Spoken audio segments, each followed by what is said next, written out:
Grabe. Ang saya pag magbike. Pumunta ang office. Today is November 20.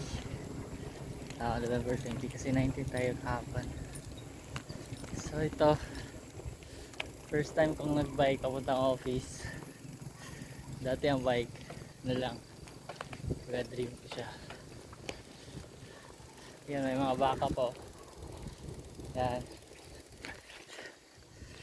So, ganda ng view. Sarap, no? Effort. Ako itong office pala, effort na. Kailangan mo magbisikleta. Ganun. Tadyak. So, may magandang siya, benefits sa health. Pag magbike ka. Lalo na sa akin, mahilig ako mag-pork. Adobo. Mga ganyan. Liempo, sarap ang liempo sa Kabakan. So, grabe, no? Masaya ang magbisikleta. Tapos very nature pa dito sa USM Kabakan, papuntang Philippine Carabao Center. So, yun, no?